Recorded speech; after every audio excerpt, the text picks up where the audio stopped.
నమస్తే రమ్మగారు. నమస్తే జయ. చందమామ కథ ఏదైనా చెప్తారండి? విచిత్రమైన వ్యాధి కథ చెప్తాం. ఓహ్! వ్యాధుల్లో టైటిలే విచిత్రాలుంటాయి. చాలా విచిత్రంగా ఉంది రమ్మగారు. వ్యాధుల్లో విచిత్రాలు ఉండవు. ఆ!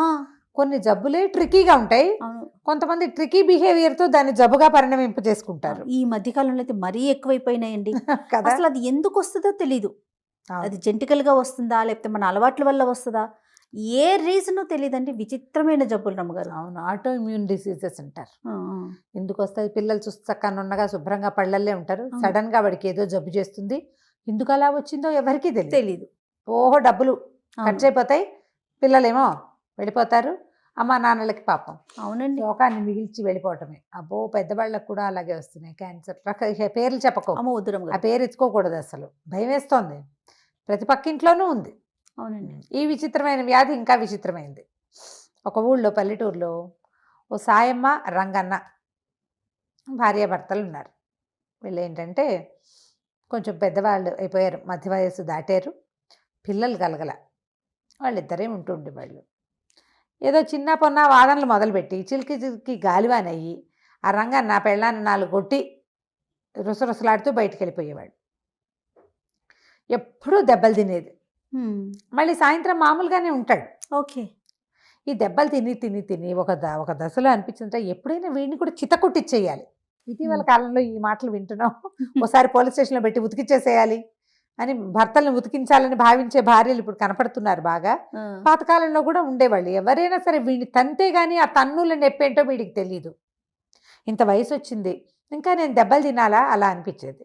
ఊరికే కొట్లాడుకునేవాళ్ళు. చివరికి అది 4 దెబ్బల్లో పరిణమించి గొడవ సద్దుమణుగుతూ ఉండేది. ఒకనాడు ఇలాగే ఏదో భార్యాభర్త మాట్లాడుకుని ఆయన పెళ్ళాన్ని కవ్వించి 4 పిడిగుద్దులు గుద్ది అడవికి ఇవి కొట్టుకురావడానికి, కట్టెలు కొట్టుకురావడానికి వెళ్ళిపోయాడు.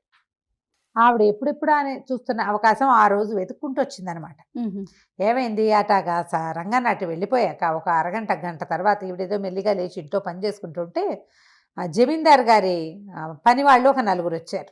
ఓహ్! మంచి ఆజాన్ బాహులు పాలేళ్ళు జమీందార్ గారి దగ్గర ఇంట్లో ఉన్నారు. వీళ్ళ వాకిలు ఎలా ఉందంటే ఈ వీళ్ళ ఊళ్ళోకి ఎంటర్ అవుతూ ఉండగా ఉన్న మొదటి గుమ్మాలలో వీళ్ళదొకటి. హుహు. వాళ్ళు ఊళ్ళోకి వచ్చి మిగిలిన గుమ్మాలు కాస్త గడియలు పెట్టున్నాయి బయట వైపు, పొలం పనులకు వెళ్ళిపోయి. ఇక్కడ పొలం పనులు లేవు వీళ్ళకి. ఆయన కొట్టలు కొట్టడానికి వెళ్ళాడు, ఈవిడ ఇంట్లోనే ఉంది. గుమ్మం జారేస్తుంది. దాంతో తలుపు కొట్టారు. కొట్టి ఈ ఊళ్ళో ఎవరైనా చిట్కా వైద్యులు ఉన్నారా అని అడగడానికి వచ్చారు. ఏమిటంటే జమీందార్ గారు అమ్మాయికి ఏదో విచిత్రమైన వ్యాధి వచ్చింది. ఆ వ్యాధికి గుణం కనపట్టాల ఎంతమంది వైద్యులు వచ్చినా. అందుకని ఏదైనా చిట్కా వైద్యం ఫలిస్తుందని ప్రతి ఊరికి 4 సైనికులను చొప్పున పంపారు. ఒక 4 ఆజాను బాహువులు, మంచి పుస్తీలు గిస్తీలు, బ్రహ్మాండంగా మీసాలు, వాళ్ళు దుడ్డు కర్రలు, మనుషులు జమాజట్టిల్లాగా ఉన్న వాళ్ళని చూసేసరికల్లా ఈవిడికి ఉత్సాహం వచ్చింది. లేకేం బాబు, చక్కగా వెతుక్కుంటూ మా ఇంటికి వచ్చారు. మా ఆయనే బ్రహ్మాండ వైద్యుడు, మామూలు వైద్యుడు కాదు, ఘనాపాటి అనుకోండి. అసలు మొన్న మీరు నమ్మరు, మా పూజారి గవరయ్య గారి అబ్బాయి గుడిగోపురం నుంచి పడ్డాడు, కాలు మెలికబడిపోయి బిడ్డ నేల గరుచుకుపోయాడు. మా ఆయన ఏదో ఇంత తైలం ఎక్కడి నుంచి తెచ్చాడో పట్టించి రుద్దితే పిల్లాడు చూస్తూ ఉండగా కోతి పిల్లలే ఒక్క ఎగిరి లంఘించి ఎక్కేశాడు గోపురానికి మళ్ళీను. అట్లాంటి వాడు. అసలు చిట్కా వైద్యం అంటే మా ఆయన తర్వాతే ఇంకెవరైనా వీళ్ళ దగ్గర దొరికించడానికి చేసిందనమాట. వాళ్ళు ఏమన్నారు, ఏడమ్మా ఎక్కడున్నాడు అనేసరికల్లా కట్టెలు కొట్టుకు రావడానికి వెళ్ళాడు బాబు అని అన్నాక నాలికి కొరుక్కుంది. వైద్యుడు అని చెప్తూ ఏమని చెప్పాలి, మందులు మూలికలకు అని చెప్పాలి, చెప్పేసింది కదా. చెప్పేయంగానే వాళ్ళు అన్నారు, అదేంటమ్మా అంత ఘన వైద్యుడు అంటివి, ఆయన అటా వెళ్ళాడు, కట్టెలు కొట్టడానికి ఇంకెవరు లేరా ఏమిటమ్మా అంటే, అదేనండి మా ఆయన వింత, మా ఆయన భలే విచిత్రంగా ప్రవర్తిస్తాడు, అచ్చు కాపల్లే ప్రవర్తిస్తాడు, తల గుడ్డ కట్టుకుంటాడు, పంచె ఎగ్గడతాడు, పొలం కాపులు ఎట్లా పనిచేస్తారో అట్లా చేస్తాడు. అసలు ఒక్కొక్కళ్ళకైతే మాటామంతి లేకుండా వెళ్ళిపోతాడు. ఆయన కొంచెం కోపిష్టివాడు కదా, ఎవరైనా కనపడితే మొహం మార్చుకుంటాడు, కోపిష్టివాడిగా ఉంటాడు. దానికి తోడేమో ఈ మందులు మాకులు ఇవ్వకుండా కూడా వెళ్ళిపోతుంటాడు. వైద్యం చేయించుకున్న వాళ్ళతో కూడా మాట్లాడు. ఇవాళ రేపు పెద్ద వయసు వచ్చేసరికల్లా అట్లాంటి లక్షణం వచ్చింది, కానీ వైద్యం మాత్రం ప్రచండంగా అఖండంగా చేస్తాడని బాగా ఎక్కించింది. వీళ్ళు అన్నారు, సరేలేమో ఏ పక్కకి వెళ్ళాడు చెప్పు, మేము పోయి వెతుక్కొస్తాం. మనిషి ఎంతవాడు ఏంటంటే 50 దాటిన వాడు, ఓ ఇట్టా ఉంటాడని, ఓ పంచె కట్టుకుని ఉంటాడు, కట్టెలు కొడుతుంటాడు వెళ్ళంట. వీళ్ళేమో ఆయన వెతుక్కుంటూ పోయారు. వెతుక్కుంటూ పోతే ఈయన పొద్దున మంచి ఉద్రేకంలో ఈవిని కొట్టాడు కదా, ఆ స్పీడ్లో బోల్డ్ అని వల్లమాలినన్ని కట్టెలు కొట్టేశాడు. ఓహో! అవి కర్రతో ఒక తాడుతోటి మూడేయటానికి ప్రయత్నం చేస్తుండగా ఈ నలుగురు ఆజానుబాహులుగా ఉన్న పని వాళ్ళు చేరారు. అయ్యా మీరేనండి రంగన్న గారు, ఫలానా సాయమ్మ గారి మొగుడు, ఫలానా ఇంటి వాళ్ళు మీరేనా అన్నారు. నేను అవునో కాదో చెప్పాలంటే ముందు మీకు ఏం పని మీద వచ్చారో మీరు చెప్పండి అంటే, మీ దగ్గర వైద్యం చేయించుకోవడానికి వచ్చామండి అన్నాడు. వైద్యుడిని అయితే నేను కాదు, సాయమ్మ మొగుడిని అయితే నేనేనన్నాడు. అనేసరికల్లా ఆవిడ ముందే ఇచ్చిందిగా హింటు, నేను వైద్యుడిని కానంటాడని. వైద్యం చేయనంటాడు కానీ చేస్తాడు అని. మా బాబు అట్లా కాదండి, జమీందార్ గారు అమ్మాయికి చాలా జబ్బు చేసింది, మీరు వచ్చి మీ చిట్కా వైద్యంతో పిల్లని రక్షించాలి, జమీందార్ గారు చాలా కష్టపడుతున్నాడు, బోళ్ళంత డబ్బిస్తారు, ఎంతమందో వైద్యులను చూసాం, పిల్లకి గుణం కనపడలేదు అనేసరికల్లా ఈయన ఏమనుకున్నాడు, సరే ఫోన్లే అదేంటో వెళ్ళి చూసొస్తే సరిపోతుంది కదా, ఏమైతే అదైందని మరి మోపు ఎత్తుకోండి అంటే వాళ్ళు నలుగురు చిన్న చిన్న మోపులు చేసి తలా ఒక మోపు ఎత్తుకొచ్చారు. 4 మోపులు ఇంటి దగ్గర పారేసి ఆ నలుగురు పెద్ద మనుషులతో కలిసి ఈ సాయి రంగన్న గారు పోయాడు. వెళ్ళేసరికల్లా జమీందార్ గారు చేతులు నలుపుకుంటూ తిరుగుతున్నాడు అటు ఇటు. మా పిల్లకి అస్సలు బాగలేదు, మాట పడిపోయింది ఉన్నట్టుంది. ఎంత వైద్యం చేసినా మాటే రాలా, పిల్లకి మిడిగుడ్లు పడ్డాయి, అట్లా చూస్తూ ఉంటుంది, నోటి నుంచి మాట రావట్లేదు, మీరే ఏదైనా చెయ్యాలన్నాడు. ఈయన ఏం చేశాడు, కాస్త ఆలోచించి శరీర తాలూకు నిర్మాణము, ఆ జబ్బులు, వాటిని గురించి ఒక స్పీచ్ ఇచ్చాడు గంభీరంగా ఇస్తే ఈయన ఆశ్చర్యపోయాడు. చూస్తే మనిషి బాగున్నాడు, 50 ఏళ్ళు దాటాడంటే ఏదో పిచ్చి వేషాలు వేయడు, మంచివాడే అయి ఉంటాడు. కాకపోతే ఈయన ఇచ్చిన స్పీచ్లో కొన్ని తేడాలు ఉన్నాయి. అదేమిటంటే, చిన్నప్పటి నుంచి నేను విన్నాను గుండె ఎడం పక్కన ఉందని నాకు తెలుసు, మీరు ఏదో కుడి పక్కన ఉందని చెప్తున్నారు ఏమిటండి అన్నాడు. అనగానే ఈయన సర్దుకుని ఏమన్నాడంటే, ఇది వరకు అటే ఉండేదండి, కాలక్రమాన ఈ మనుషులు ఎగురులు దూకుళ్ళు ఎక్కువ ఎడం పక్కకి జరిగిపోయింది, మరి మీ పిల్లని చూపించండి అన్నాడు. ఆ పిల్లని చూపించేసరికల్లా లోపలికి వెళ్తే ఆ పిల్ల చక్కగా అందంగా చిలకలాగా ఉంది, అదే పనిగా చూస్తుంటే ఏం చెప్పినా ఏమిటి అదేం మాట్లాడదే, నవ్విచ్చినా నవ్వు మాటలు మాట్లాడినా మాట్లాడటల్లా. ఈయన అన్నాడు, ఓ పని చేయండి, మరి వైద్యం సంగతి నేను చూస్తాలేండి, చక్కగా అన్నం ఉండలు చేసి మజ్జిగలో ముంచి తినిపించండి, అన్నపు ఉండలు మజ్జిగలో ముంచి తినిపించండి, చిలకలకు పెట్టే ఆహారం అదే, చిలకలకు కనుక అట్టాటి తిండి పెడితే శుభ్రంగా మింగేసి చక్కగా మాట్లాడి చిలకలాగా మాట్లాడుతుంది మీ అమ్మాయి కూడా, మజ్జిగానం పెట్టండి, అదే వైద్యం అన్నాడు. రోజు పెడుతూనే ఉన్నామండి అన్నారు వీళ్ళు. మీరు ఎట్టా పెడుతున్నారు అంటే, ఏముంది అన్నం పిసికేసి మజ్జిగ పోసి పలచగా చేసి పెడుతున్నాం. కాదు, నేనేం చెప్పాను, అన్నం ఉండలు చేసి మజ్జిగలో ముంచి పెట్టమన్నాను, ఇలా పెట్టండి గుణం కనపడుతుంది, వెళ్ళొస్తానన్నాడు. రాజుగారికి ఈయన పర్సనాలిటీ మీద, ఈయన మాట్లాడిన మాట మీద, ఈయన కంటి మీద గురి బాగా కుదిరింది. చాలా సంతోషించి ఓ 1000 వరహాలు చేతిలో పెట్టాడు. మీరు చెప్పినట్టే చేస్తాం, కాస్త అప్పుడప్పుడు వచ్చి అమ్మాయిని చూస్తూ ఉండండి గుణం కనపడేదాకా. ఈయన ఇంటికి వెళ్ళి పెళ్ళానికి చెప్పాడు, వాళ్ళు ధనం ఇస్తామన్నారు, ఏవో 1000 వరహాలు ఇచ్చారు, ఇంకా ఇస్తారట అంటే ఆశ్చర్యపోయింది. ఇదేం వైద్యం, నువ్వేం చెప్పావు అంటే ఏదో చెప్పానన్నాడు. మందేం వేసొచ్చావు, మందేం వేయలా, మజ్జిగ అన్నం ఉండలు చేసి మజ్జిగలో ముంచి పెట్టమన్నానంటే నవ్వుకున్నారు ఇద్దరు. ఇంతలో ఏమిదో కుర్రాడు వచ్చి మీరేనా డాక్టర్, మా జమీందార్ గారికి వెళ్ళిన డాక్టరు అన్నాడు. అవును, నేనే జమీందార్ దగ్గరికి వెళ్ళాను, పిల్లకి మాట మంతి లేదు, చక్కగా ఉంది, చూపులకి చిలకలాగా, మాటల చిలకతనం లేదు దానికి అన్నాడు. అనేసరికల్లా కుర్రాడు అన్నాడు, మీ వల్ల ఏం కాదండి, మీరు ఏ మంది వేసినా ఆ అమ్మాయి మాట్లాడదు, ఎందుకంటే అమ్మాయి నేను ప్రేమించుకున్నాం, వాళ్ళ నాన్న ఇంకో పెళ్లి కుదిర్చాడు.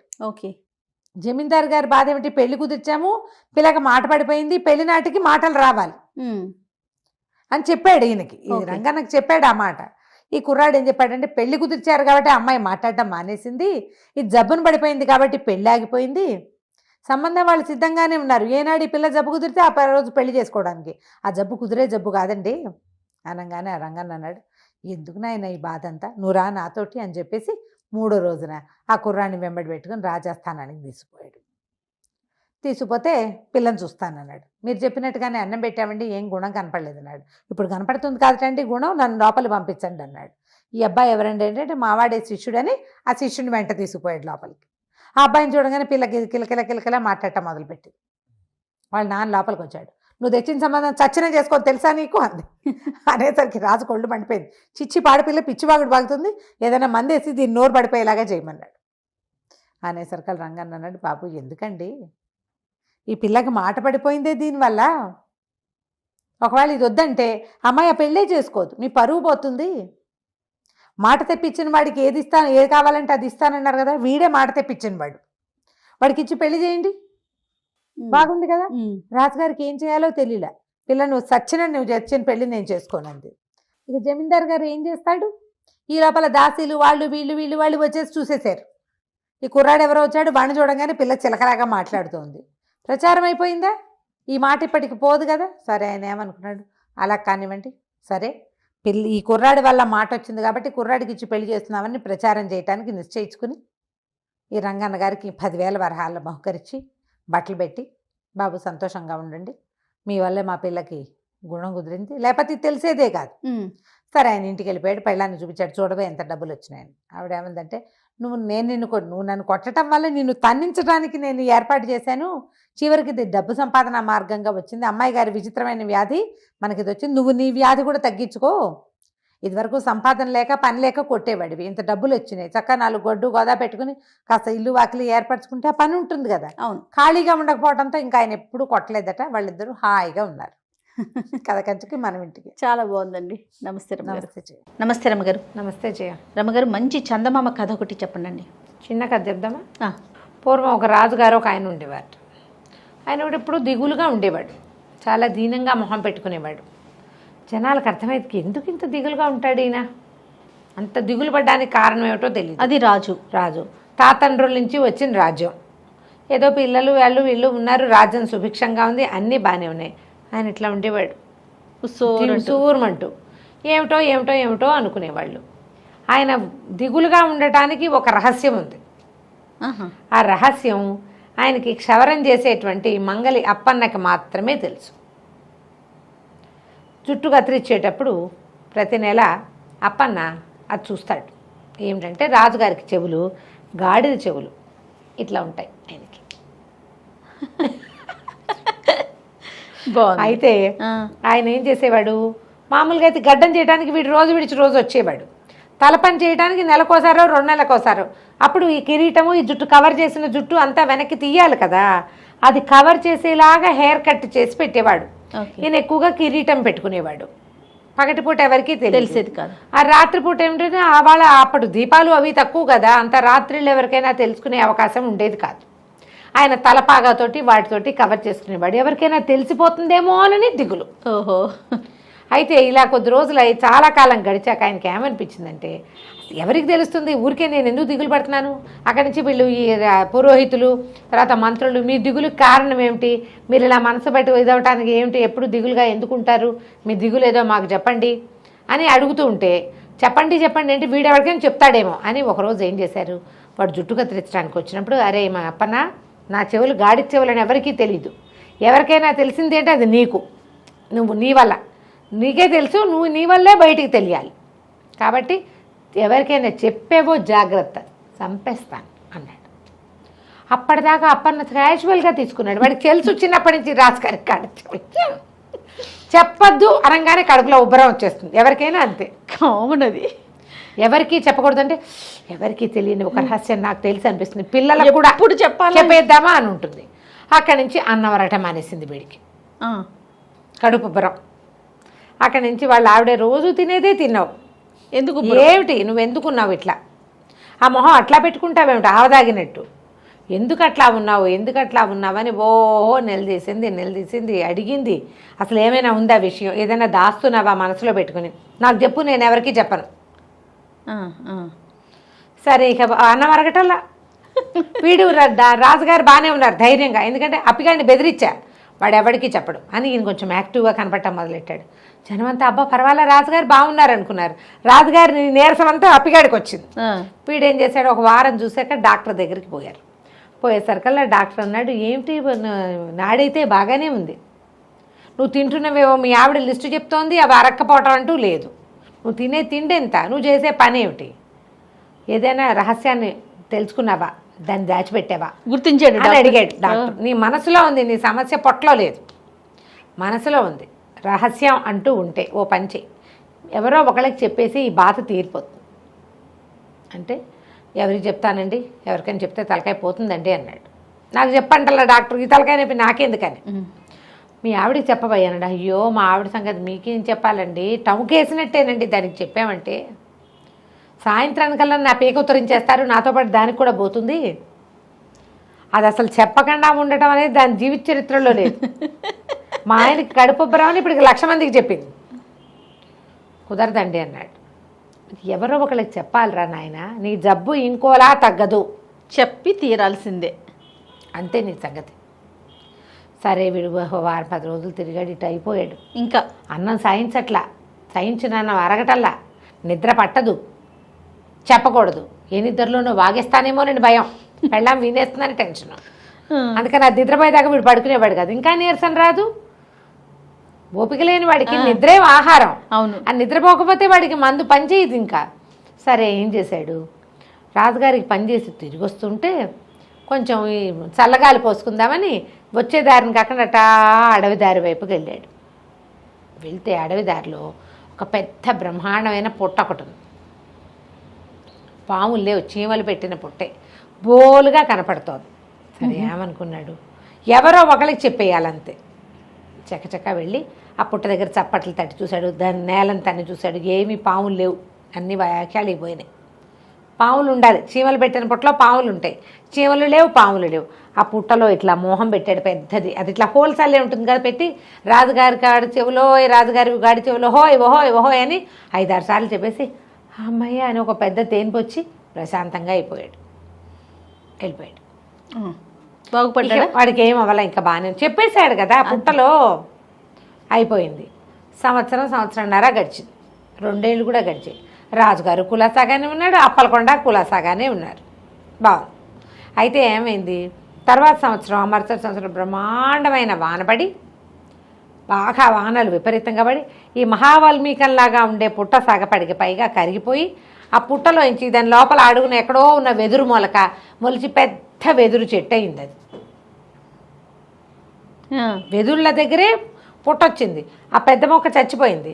ఈ వర్షం బాగా పడి పుట్ట నానిపోయి ఆ లోపల ఉన్న మొలక పెద్దదైపోయింది. వెదుళ్ళు సడన్గా వస్తాయిట, పెద్ద పెద్ద పెద్ద పొదగా అయింది. తర్వాత 2 ఏళ్ళు 3 ఏళ్ళకి రాజుగారు పెద్ద సభాభవనం ఒకటి కట్టించారు. అందులో సంగీత కచేరీలకి వారా వీర చాలామంది పిలిచారు. పై ఊళ్ళ నుంచి కూడా ఎంతమందో వచ్చారు వాద్య కచేరీలకి. అక్కడలో ఒక సంగీత విద్వాంసుడు ఒక మంచి వేణునాదం వచ్చు ఆయనకి.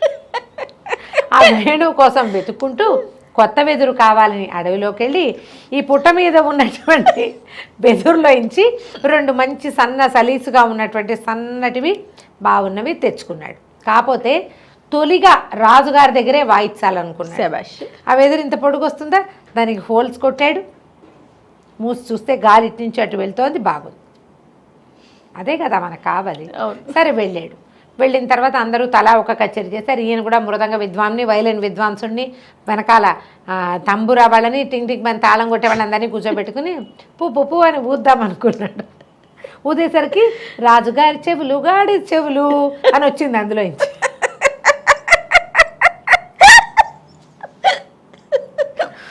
నిర్కాంతపోయాడు.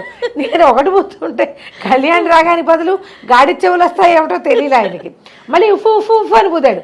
ఊదినప్పుడల్లా రాజుగారి చెవులు గాడి చెవులు, రాజుగారి చెవులు గాడి చెవులు. ఈయన ఏ రాగంలో ఊద్దామనుకున్నాడో ఆయా రాగాల్లో, కళ్యాణి, మోహన, కరహరప్రియ అన్ని రాగాల్లోనే రాజుగారి చెవులు గాడి చెవులని పాడుతుంది. అది ఈయన పాడే స్వరమేం రావటల్లా, సౌండ్ మాటే వస్తుంది. రాజుగారి చెవులు గాడి చెవులు. రాజుగారు ఎవడరా వాడు నరిచి కేకలు పెట్టాడు. వీటిని నిర్కాంతపడి ప్రభు నాకు అందరూ వినేశారు సభాభవనంలో. నాకేం తెలియదండి, నేను ఈ ఫ్లూట్లో ఉంది, ఇది ఊతుండే, ఏది ఇటివో అని ఆయన లాక్కున్నాడు. నేను ఊతాను, నువ్వు దుర్మార్గుడు అని పూ అని ఆయన ఊతాడు. ఆయన రాజుగారి చెవులు గాడి చెవులు అనొచ్చు. ఆయన కోపంతో అందులో వినపడుతుంది అన్నమాట.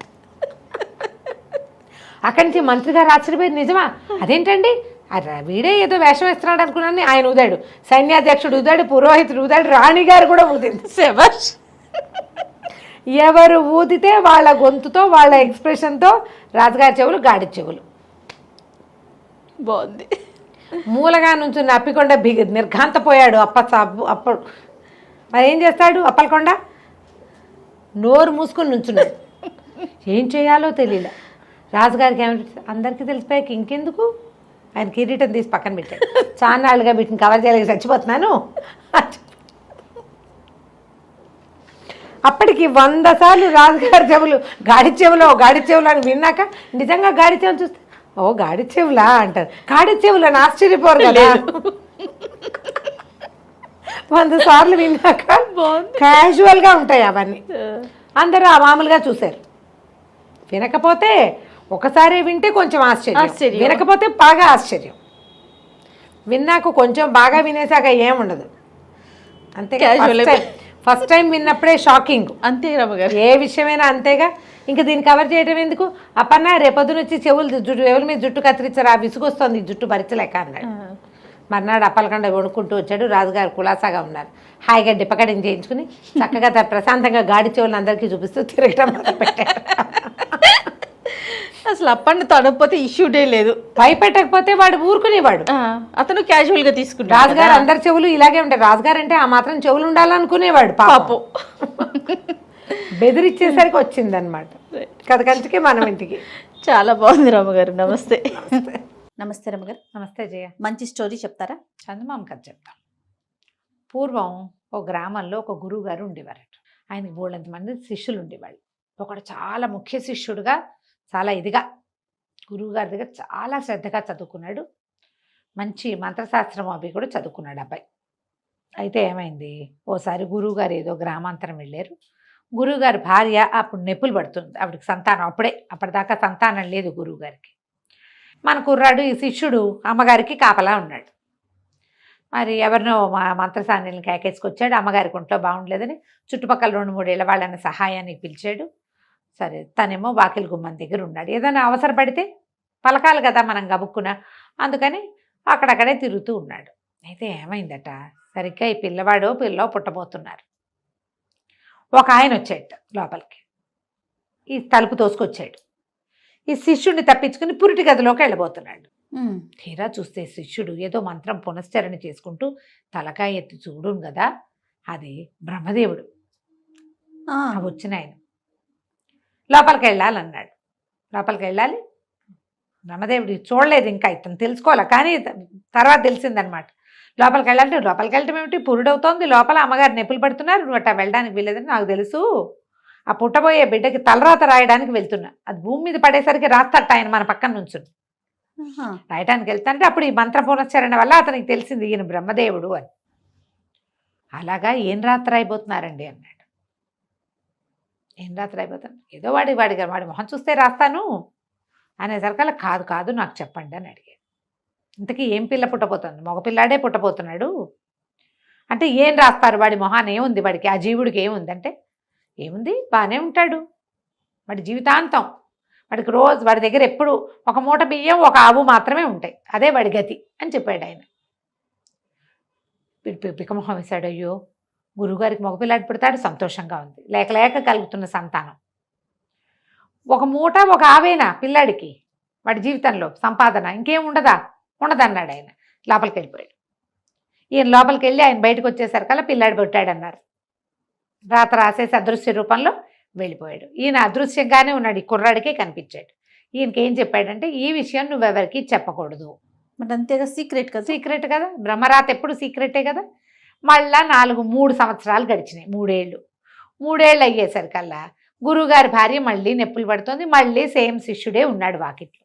గురువుగారు కూడా ఉన్నారు కానీ ఆయన ఇక్కడ లేడు, ఊళ్ళోనే ఉన్నారు. కానీ మళ్ళీ బ్రహ్మదేవుడు గారు వచ్చాడు. శిష్యుడు అడిగాడు, అయ్యా ఈసారి ఏం పిల్లండి అని. ఈసారి ఆడపిల్లే పుడుతుంది అంటే, ఈ పిల్ల అయినా సజావుగా ఉండదంటే, ఎందుకు ఉండకేమి లక్షణమైన పిల్ల, రోజు పెళ్లి సంబంధం వస్తుంది కానీ దీనికి పెళ్లి కాదు, రోజుకో పెళ్లి సంబంధం వస్తుంది అన్నాడు. శిష్యుడు చేష్టలు దక్కి నుంచున్నాడు. బ్రహ్మదేవుడు లోపలికి వెళ్ళాడు, రాత రాశాడు, ఆడపిల్ల పుట్టింది, అయిపోయింది. చాలా బాధగా ఉండేది అబ్బాయికి. ఇంకో 2-3 ఏళ్ళు నడిపిల్లలు అంతంత ఎదిగాక చంటి పిల్లని ఎత్తుకుని తిరిగేవాడు. పిల్లాడు 4 ఏళ్ళవాడు 5-6 ఏళ్ళవాడు అయ్యాక ఇతను వెళ్ళిపోయాడు ఇంటికి. కానీ ఎప్పుడూ అతనికి గురువుగారి మీదే ఉండేది. ఆ మాటలు ఎవ్వరికీ చెప్పకూడదు, గురువుగారికి కూడా చెప్పకూడదు కదా. ఉన్నాడు. కొంతకాలానికి ఇతను పెద్దవాడయ్యాడు, వివాహం అయింది, పిల్లలు పుట్టారు. పిల్లల వివాహాలు చేసే సమయానికి ఇతనికి అనిపించింది, ఆడపిల్లకి పెళ్లి చేసేసరికి, అమ్మో గురువుగారు అమ్మాయికి పెళ్ళయిందో లేదో, ఆ పిల్లాడు ఎట్టా ఉన్నాడో అని గురువుగారు ఆనుపాను తీసాడు. కనుక్కుంటే గురువుగారు పరంపదించారు, అమ్మగారు కూడా వెళ్ళిపోయారు. పిల్లాడికి పెళ్ళయింది, పిల్లకి ఇంకా పెళ్లి కాలేదు. ఉన్నారు అని తెలుసు. తేలేసరికల్లా సరే ఇతను ఏం చేశాడు, సంసారం అంతా మేనల్లుడికి వాళ్ళకి అప్పచెప్పాడు. మేనల్లుడికి కూతుర్నిచ్చి ఇల్లు వాకిలి చూసుకోరా, నేను మా గురువుగారిని చూసొస్తాను, ఇంత చదువుకున్నాం, ఇంత సంపాదించుకున్నాం, ఇదంతా గురువుగారి వల్లేను, వాళ్ళని చూసొస్తానని బోల్డంత ప్రయాణం చేసి, అప్పట్లో పక్క ఊళ్ళు వెనక ఊళ్ళు కాదు కదా, ప్రయాణం చేసి గురువు గారింటికి చేరాడు. అయితే వాకిట్లో చక్కగా కామధేను వల్లే ఉంది ఒక ఆవు దూడ. లోపలికి వెళ్తే వీళ్ళేమో అయ్యవార్ల నట్టిల్లల్లే ఉంది. ఓ బియ్య బస్తా మాత్రం ఉంది వాళ్ళ దగ్గర. అక్కడి నుంచి పిల్ల చక్కగా ఉంది, చూడ చక్కటి పిల్ల, బంగారు బొమ్మల్లే ఉంది. గురువమ్మ గారు కూడా బాగుండేది, ఆవిడ పోలికే వచ్చి పిల్ల చిలకల్లే ఉంది. రోజు ఒక పెళ్లి సంబంధం వస్తే ఎప్పటికీ పెళ్ళి అవ్వదు.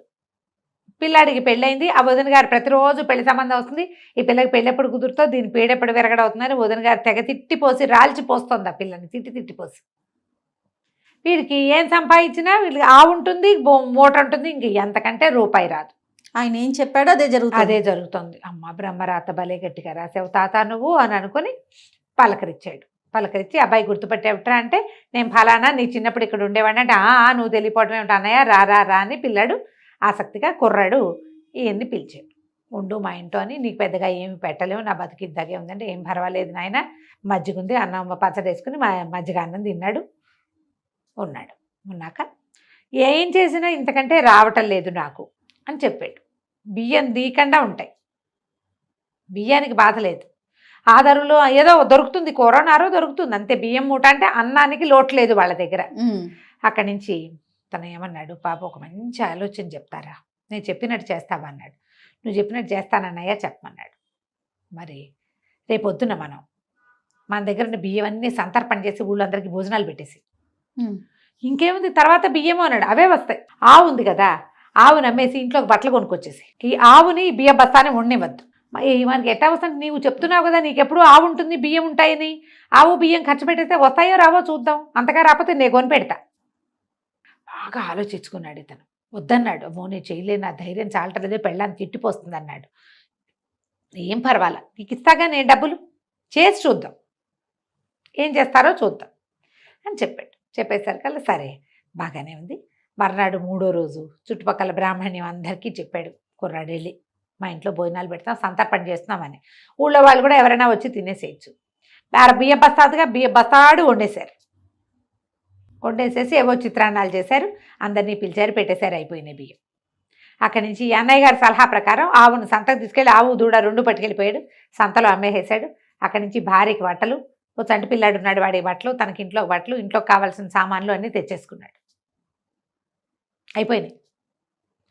తెల్లవారేసరికి జమీందారు గారు తల్లిపోయి 10 రోజులైంది. ఎవరో వచ్చి వస్తామన్న వాళ్ళు దానాలు పెట్టడానికి ఎవరూ రాలేదు. బాబు మీరు రండి అని తీసుకెళ్ళి ఓ బస్తా బియ్యము, ఒక ఆవు దూడ దానం.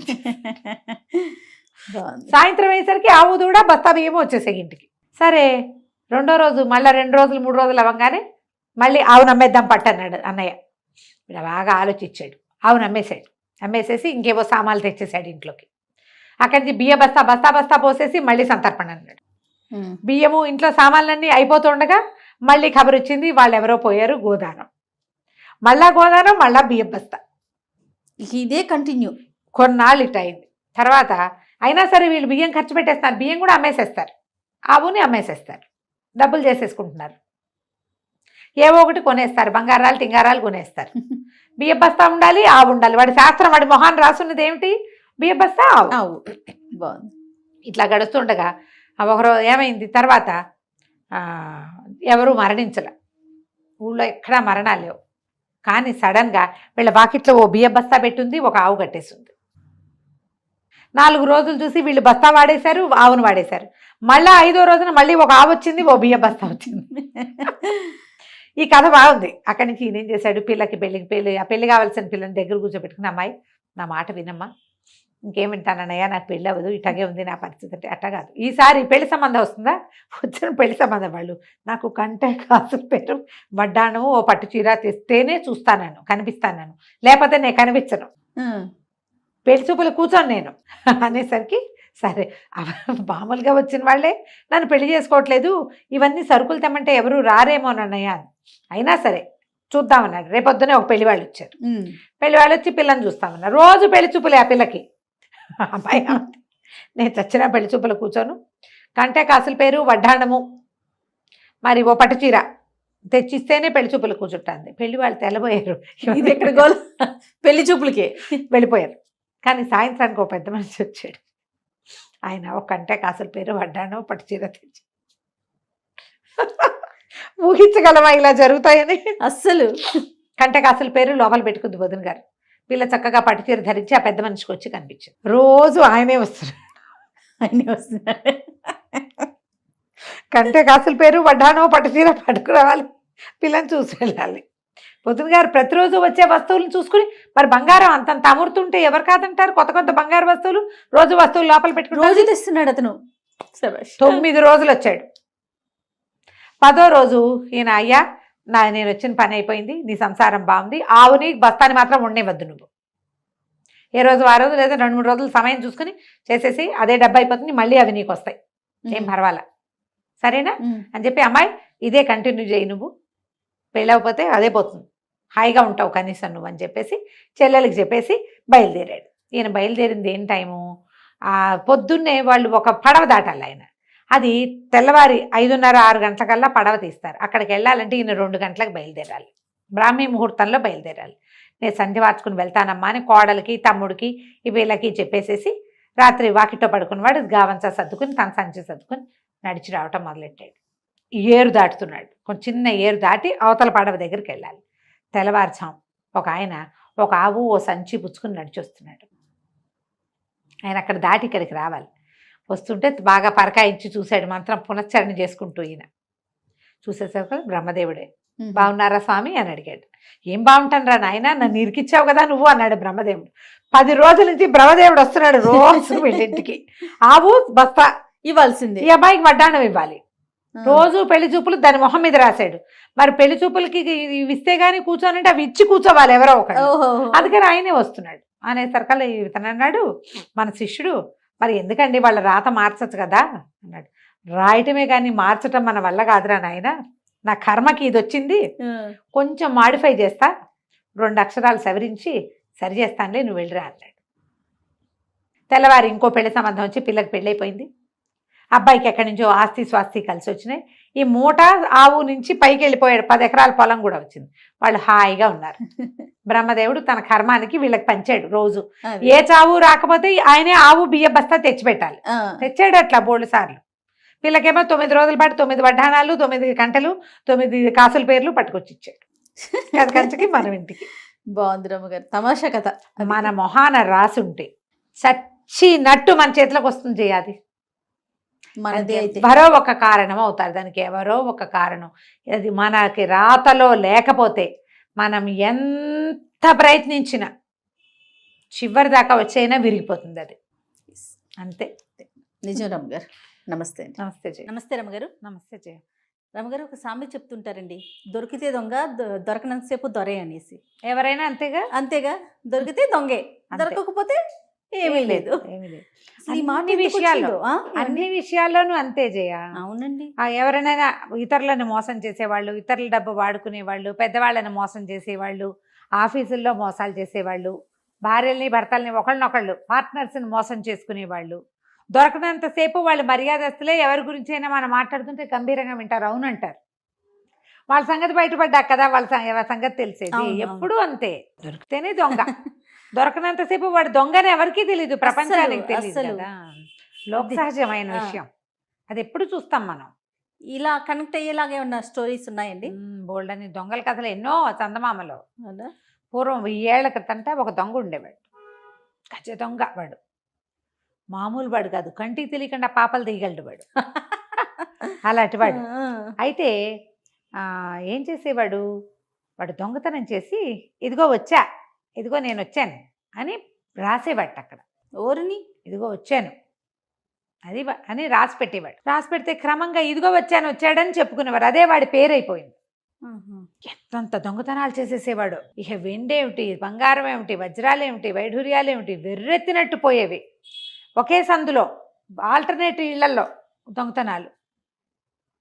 ఈ సందులో ఇవాళ, వచ్చే సందు వెనక సందులో మర్నాడు, మూడో రోజు కూడా మళ్ళీ మామూలుగా దొంగతనాలు ఎట్లా చేస్తారు, గ్యాప్ ఒక రోజు చేసాక మళ్ళా కొన్నాళ్ళ వరకు సద్దుమణిపోతారు. అవునవును పట్టుకుంటారండి. రక్షక భటులు తిరిగినా సరే వాడికి భయం లేదు, బొగ్గు పెట్టి రాయడం మాత్రం మానేవాడు కాదు.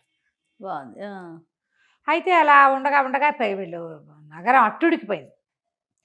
ఆ న్యాయాధిపతులంతా అట్టడి పడిన పట్టుకోవాలని చాలా డామ్డేమని కేకలేశారు. సరే సైనికులంతా చాలా కష్టపడి మాటేసి అదేసి ఇదేసి మొత్తానికి ఎప్పటికో ఒక 7-8 నెలలకి, అంటే ఈ గట్టి పట్టు మొదలయ్యాక 8-9 నెలలకి వాడిని పట్టుకున్నారు. వాడిని కాదు, ఒకరిని పట్టుకున్నారు. పట్టుకునేసరికి తీసుకుపోయారు. న్యాయాధికారి దగ్గరికి వెళ్తే వాడన్నాడు, బాబు వీళ్ళు మీరు ఎవరో ఒకళ్ళు పట్టుకోండి అంటే వీళ్ళు నన్ను పట్టుకున్నారండి, వాడిని పట్టడం వీళ్ళ వల్ల అయ్యే పని కాదు. ఎవరి వల్ల కాదు, నేనేనని వీళ్ళకి ఎలా తెలుసు? నన్ను దొంగతనం చేస్తుండగా పట్టుకోవాలి, అనుమానితుడిగా పట్టుకున్నారు, నేనేనని మీకు చూపిస్తున్నారు, నేను కాదన్నాడు వాడు. ఈ సైనికులంతా వీడేనండి మేము 4 రోజులు అనుమానితుడిగా చూసిన తర్వాతేను వీడిని మేము పట్టుకున్నామండి అని వాళ్ళంతా గట్టిగా చెప్పారు. ఇప్పుడు ఒకరోజు దొంగతనం జరిగింది, ఎక్కడ వాడు కనపడ్డాడు. దొంగతనం చేస్తూ కాదు, సీన్లో ఉన్నాడు వాడు. ఓకే, దొంగతనం జరిగిన సీన్లో ఉన్న వాళ్ళందరినీ అనుమానించాలి కదా, అంతేగా. అందరినీ అనుమానించి ప్రశ్నించాం. మిగిలిన వాళ్ళందరికీ కాజు ఉంది అక్కడ ఉండడానికి, ఏ కాజు లేనివాడు వీడే దొంగ ఎందుకు అయి ఉండకూడదు? పైగా వరుస 4 దొంగతనాల్లో వీడి ప్రెజెన్స్ ఉంది. వాడు తీస్తుండగా, కొట్టేస్తుండగా, రాస్తుండగా అయితే చూడలేదు. 4 చోట్ల వాడు నేను వచ్చానని రాశాడు. ఇది చెప్పారు. న్యాయాధికారి ఆలోచిస్తూనే సరే మరి ఇంకా నిర్దోషికి వేస్తున్నామో దోషికి వేస్తున్నామో, వీళ్ళంతా మోకమ్మడిగా వీడే దొంగ అన్నారు, వాడు ఒక్కడు కాదంటే ఎట్లా? పైగా ఏమో దొంగలు ఎప్పుడు నేనే దొంగని అవును అని ఎందుకు ఒప్పుకుంటారు? అసలు ఒప్పుకోరు కదా. ఒప్పుకోడు కదా. సరే వీడిని జైల్లో పడేశారు. జైల్లో పడేసరికల్లా ఏమైంది, ఆ జైలు అధికారి అటొచ్చి ఇటొచ్చి వాడికేసి ఆసక్తిగా చూసేవాడు. వీడు చాలా మృదు స్వభావిలాగా సినిమా ఇచ్చేవాడు. నమస్తే సార్ ఓవర్ యాక్షన్ చేసేవాడు. వాడంత మర్యాదగా వినయపూర్వకంగా వ్యవహరిస్తుంటే ఏం చేస్తారు, ముచ్చటేసింది ఆయనకి. కొంచెం సరదా పడ్డాడు ఆయన. వాడు చక్కగా చెస్సుకి గీసుకుని గళ్ళు గీసుకుని ఆడుకునేవాడు. చెస్ లాంటిది, చదరంగం లాంటిది గళ్ళు గీసుకుని ఆడుకునేవాడు. ఓసారి ఇదేదో బాగుందని ఈయన కూడా ఒక చెయ్యి కలిపాడు ఆటలో. కలిపేసరికల్లా మాట్లాడుకుని మీరు ఎంత గొప్పవారండి, మీలాంటి వాళ్ళని నేను ఎక్కడా చూడలేదు, అధికారులు ఎక్కడైనా ఇంత నిరాడంబరంగా ఉంటారా? మరి మీకు ఒక మాట చెప్తాను, నేను అప్పుడెప్పుడో ఒక దొంగతనం చేశానండి. కేజీ వెండి ఫలానా ఒక చిన్న వంతెన ఉంది చూడండి, రాజుగారి భవనం నుంచి మంత్రి గారి భవనానికి వెళ్ళే దారి, అక్కడ ఒక చిన్న కర్ర వంతెన, దాని కింద దాచిపెట్టాను. నేను ఎలాగో ఇక్కడే ఉండిపోతా, వృధా కదా అది. ఏ ముష్టివాడికో దొరుకుతుంది, వాడేమి అరిగించుకుంటాడు, హరాయించుకోలేడు వాడు. మీలాంటి మహానుభావులు అయితే బాగా హరాయించుకుంటారు, దాన్ని తెచ్చుకోండి అన్నాడు. జైలు అధికారి అంటే పెద్ద ఉద్యోగం కాదు, పెద్ద జీతము కాదు. ఒకవేళ పెద్ద జీతం అయినా ఉచితార్థంగా ఎక్కడి నుంచైనా వస్తుంటే వద్దనాలనిపిస్తుందా? అదే అసలు వీడి మాట నిజమో కాదో చూద్దాం అనుకున్నాడు ఆయన. వెళ్ళి తెచ్చుకున్నాడు కేజీ వెండి ముద్ద. అంటే వెండి సామాన్లు ఎవరివో కొట్టేసి అవి శుభ్రంగా కరగబెట్టి ముద్ద చేసేసి అక్కడ పెట్టాడు, దాచాడు. వీళ్ళిద్దరు ఇంకొంచెం స్పీడ్, స్నేహం పెరుగుతుంది కదా, ఇచ్చిపుచ్చుకునే ధోరణి స్నేహం పెరుగుతుంది చూడు, అక్కడి నుంచి ఇంకా కొంచెం అట్లా. ఆ తర్వాత ఇంకా కొద్ది రోజులు గడిచినాయి, ఒక కొన్ని నెలల తర్వాత ఓ రోజు వరుసగా 3 ఆటలు గెలిచాడు అధికారి. ఏం ఆట అండి మీది, ఎత్తుకు పై ఎత్తు వేయాలంటే మీ దగ్గరే నేర్చుకోవాలి, మీలాంటి వాళ్ళని అసలు నేను లోకంలో చూడలేదు, మీకు ఒక బహుమతి ఇవ్వాలని ఉందండి, నా బతికేలాగా ఇక్కడ తెల్లారిపోతుంది. 50 తులాల వెండి, అది కూడా ఏంటంటే ఇలా ఈ రూపంలో లేదు,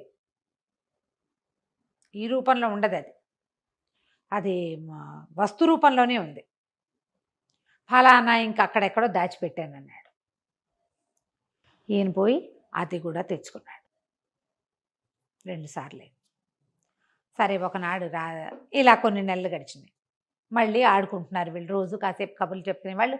ఊళ్ళో కబుర్లు ఏమిటండి, దొంగతనాలు అవుతున్నాయా, అదా అదా అని మాట్లాడుకున్నాక ఏం చెప్పాడంటే, మీలాంటి గౌరవనీయులతో స్నేహం కలిగింది నాకు, ఒక్క మాట బయటికి వెళ్ళి ప్రపంచం ఎలా ఉందో చూసి రావాలని ఉంది. మరి మిమ్మల్ని ఊరికే మీ పని నా పని చేయించుకోను, మీకు కావాల్సిన బహుమతి, మీకు మంచి బహుమతి ఇస్తాను నేను అని అడిగాడు. అడిగితే మరి 2 సార్లు లంచం పుచ్చుకున్నాడా? ఉమ్. ఈసారి ఏం కావాల్సిన బహుమతి వస్తుందో అన్న ఊహ ఉంటుందా? ఒక్కసారి దిక్కూడదు చూడు, అదే కదా, దిగితే ఇంకా దిగజారిపోవటమే. అంతే. అన్ని విషయాల్లోనూ అంతే. ఉమ్. ఈయన బాగా ఆలోచించి ఏమన్నాడు, సరే వెళ్ళిరా, నా ఉద్యోగం మీదకి వస్తుంది సుమి, ఉద్యోగమే కాదు నా ప్రాణం మీదకి వస్తుంటే, అయ్యో మీరు ఇంత గొప్పవారు, ఇంత స్నేహితులు, రోజు నాతో చదరంగం ఆడతారు, నేను మిమ్మల్ని ఎందుకు ఇబ్బంది పెడతాను, ఏమీ ఇబ్బంది పెట్టను, నేను వెళ్ళొస్తా అన్నాడు. సరే ఆయన తలుపు తీస్తానన్నాడు. అబ్బే తలుపు తీయించొద్దండి, ఎందుకు, నేను ఉన్నానని అనుకోనివ్వండి, నేను లోపలే ఉన్నాను అనుకోనివ్వండి, తలుపులు తీశారనుకో నేను బయటికి వెళ్ళానని ఎవరికైనా తెలిస్తే మీకు ఉద్యోగానికి ఇబ్బంది అని చెప్పి పైకప్పు తొలగించి వెళ్ళిపోయాడు. ఆ రోజు సాయంకాలం జైలు అధికారి ఎట్లాగో ఇంకా ఆయనకు సంబంధం లేదు, ఆయన ఇంటికి వెళ్ళిపోయాడు. ఇంటికి వెళ్ళిపోతే రాత్రి 1 గంటకో 2కో వాళ్ళు ఏమండి ఏమండి ఏమండి లేవండి లేవండి అని కేకేసింది. తీరా చూస్తే ఏమన్నాడు, ఏమిటి ఏమిటి అంటే, కాదండి ముందు వసారాలు పెంకులు తొలగించారండి, ఎవరో పెంకులు తొలుగుతున్నాయని నేను దీపం పుచ్చుకెళ్తే పైనుంచి పెద్ద మోత వచ్చేలాగా ఒక వస్తువు పడేశారు, గోన్ సంచి పడేశారు. ఏమున్నాయి గోన్ సంచిలో అని చూస్తే 1/2 డజన్ వెండి పళ్ళేలు, 1/2 డజన్ బంగార పళ్ళేలు ఉన్నాయి అందులో. ఈయన కిక్కురు మనలా, ఈయనకు అర్థమైంది వాడే పడేశాడు అని. కొద్ది రోజుల్లో అబ్బాయి పెళ్ళుంది, పెళ్ళికి కావాల్సిన వస్తువులు ఇచ్చేశాడు. తెల్లవారేసరికల్లా ఊరంతా గుప్పమంది. తెలిసిపోయింది. నువ్వు ఏది గుప్పమందో చెప్తాను, నేను వచ్చాను అని రాయబడింది గోడ మీద. శభాష్. ఎంత పోయిందో లెక్క లేదు. ఈయన పరిగెత్తుకుంటూ వెళ్ళి జైలు తలుపులు దించి లోపలికి వెళ్ళి చూశాడు. వాడు హాయిగా పడుకుని ఉన్నాడు. తన కంటి ఎదురుగుండా సాయంకాలం 6 గంటలకి కప్పు తొలగించి వెళ్ళిన వాడు ఎలా వెళ్ళిన వాడు అలాగే వచ్చేసాడు. పోనీ వీడు వెళ్ళలేదనుకుందాం, వెళ్ళకుండా వచ్చేసాడే అనుకుందాం, రాత్రి తన ఇంట్లో పళ్ళేలు ఎలా పడ్డాయి? అదే కదా, వీడే కదా 12 గంటలకు పడేశాడు. రాత్రి 12ంటికే వాళ్ళ ఇంట్లో దొంగతనం జరిగింది, నేను వచ్చాను అని రాయబడింది. ఈయన కిక్కురు మనకండ అయిపోయాడు, వీడే వాడని తెలిసిపోయింది ఆయనకి. ఇప్పుడు ఏం చెప్తాడు, ఎలా చెప్తాడు? నోరు మూతపడిపోయింది.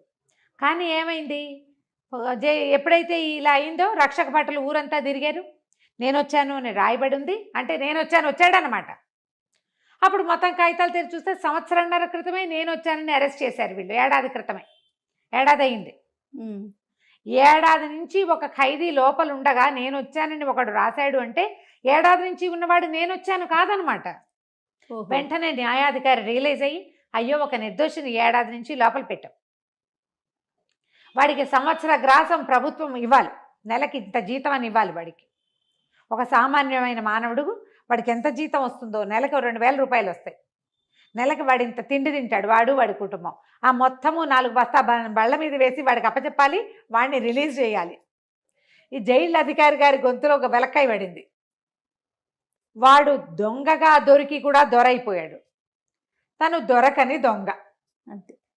నోరు గట్టిగా మూసుకుని ఆశపడ్డందుకు నా బతికి ఇంతే కావాలని వాడిని వదిలిపెట్టేశారు. ఏం చేస్తారు మరి? ఇప్పుడు ఊరంతా నమ్మింది కదా వాడు కాదు గ్యారంటీగా. న్యాయాధికారి ఒప్పుకున్నాడు, ప్రజలు కూడా అనుకుంటారు వాడు లోపల ఉన్నప్పుడు బయట ఇంకోటి చేశాడంటే వాడు వీడు ఒకటి కాదన్నమాటే కదా. అది హాయిగా దర్జాగా బయటికి వెళ్ళిపోయాడు. 6 నెలలకోసారి 5 నెలలకోసారి ఆ ఊళ్ళో దొంగతనాలు అవుతూనే ఉన్నాయి, నేను వచ్చాను అని రాస్తూనే ఉన్నాడు. కాకపోతే ఉడికెత్తిచ్చేసేలాంటి దొంగతనాలు చేయలేవాడు. దొంగతనం మాత్రం మానలేదు. ఏదేమైనా వాడు దొరకని దొంగ. సూపర్.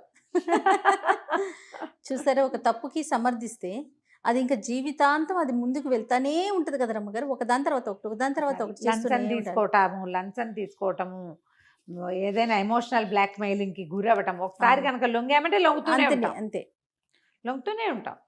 ఆ లొంగలేని స్థితి ఎప్పుడు వస్తుంది? ఇక నా మీద నాకు ఆశ పోయినప్పుడు. అంతే కదా. కథ కంచికి మనం ఇంటికి. నమస్తే రమ్మగారు. నమస్తే.